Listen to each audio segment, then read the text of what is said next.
work. No one can actually assist or help us in those type of areas, you know, because some of these things occur before this life started. Some of those things does not include your partner.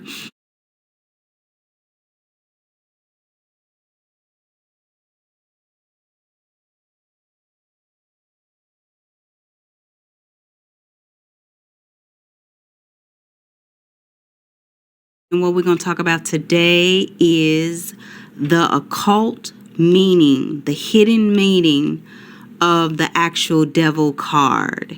You know, we're going to discuss some of the features on the card and how it relates to shadow work, inner work, different type of scenarios and scenes that we may go throughout this incarnation, throughout this life, traversing the matrix.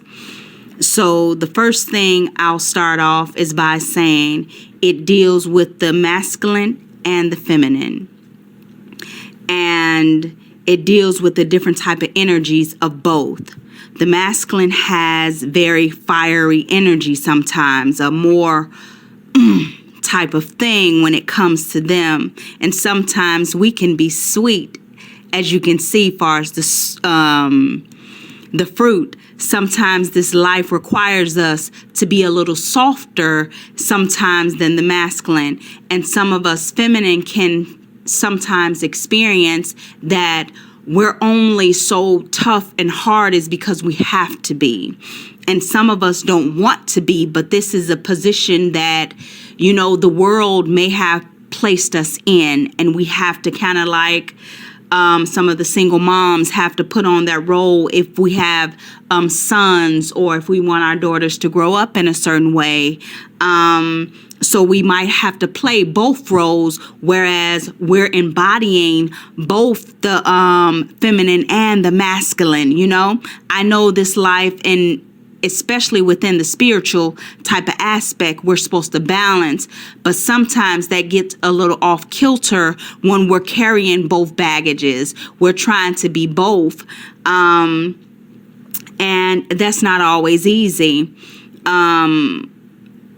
The way that it should be, you know, and that we're finding it hard to be in this space is to balance out the masculine and the feminine. You know, sometimes it makes it harder because we have to play both roles in certain scenarios. And that's what you can see on this card. Sometimes we spend these lives with this partner and we feel tied and bound together. But what the actual devil card shows is the fact that we both play a part in the relationship. We both bring different things to the table. And especially when it comes to shadow work, although shadow work can begin far as we're supposed to be separate, where we do our own thing when it comes to shadow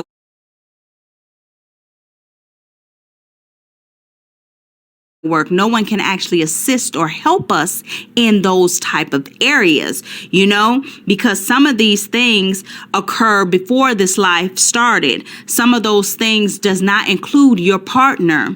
But when we jump into the spiritual world, sometimes we don't want to be so isolated, and we want to have that partner that actually understands us and that we can kind of share those moments with. But when we reach certain levels, sometimes we have to part. And during that parting, that's the hardest part, because we can see that they feel like they're tied together. But if you look right here, it's loose chains. They can actually leave whenever they desire. They're actually also connected to that knowledge door, that esoteric door, that occult door, that hidden knowledge about them, about where they come from, how did they meet, why was you attracted to this person, or why was he attracted to you, you know, those type of things. That is what the devil card holds. He holds the mystery. And some some are afraid of this because they can't explain all of the different type of features. But my take on it is he's the keeper of the door. He's the keeper of the hidden mysteries. He's the keeper of you, the different type of things. He knows about you. This card says that it knows about you. You are far more beyond anything that this space can actually describe of you. And if you look at the card more closely, you can see that the devil is disguised. If you look at this face, that's not his true face. But he has to play this role in order to get you through this door. Some of these scenarios in your life is not just there just to be. They're there because you need to go through a certain path, a certain trial to get to where you're supposed to be, where you requested to be before this life. A lot of us come in here with amnesia where we don't remember some of the things that we asked for because it's so hard. You know, some of these things are thrown at us, and sometimes we can call our spiritual team and we ask, like, where are you? Why aren't you helping me? Why aren't you doing this, or why aren't you doing that? In those times, just remember, maybe you requested to walk that road alone. Why? Because you're strong enough.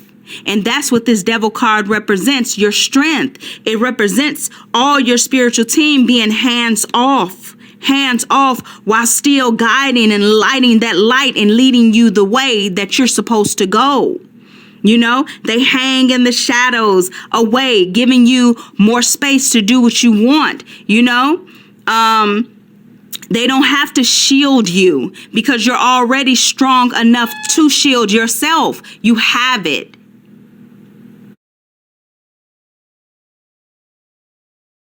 That you don't always know that you have certain things under control. You know, this place sometimes teaches us the wrong things. It teaches us not to slide or glide on our own, or that we can actually literally lift things up and do all these mystical things. You know, they don't teach us about other dimensions where we're actually using our powers. They make us look in this realm and these features and show ourselves that we're not doing anything, you know? And sometimes we need to see our powers, and that's what this holds, all the mysteries. That is the mystery of this card. And when you're afraid of something, I'm going to tell you guys that. I'm going to tell you guys a little something. When you're afraid of something, that means go towards it. That means your information is there. You need to question why you would be afraid of that thing. When the being that you are should not be afraid of anything. It should be curious and want to know and want to see, what is this thing that's frightening me? Why do I feel this way? Sometimes that feeling, regardless of what it is, has something to do with your inner work, has something to do with something that happened to you, you know? And we don't always see these things. Sometimes we just ignore them like it's nothing. But your anxiety doesn't just come from anywhere. You being afraid, like, let's say, for instance, you're afraid of bugs. Where did you get that from? You know, we don't question enough. Or, you know, you don't want to do this or you don't want to do that. It's a reason behind all those things. It's a reason behind all the things that you're doing, all the things that you're into. There is a reason for it. And sometimes we need to investigate ourselves a little more. Discover more about yourself, and you'll discover more of your hidden keys within that door that he holds.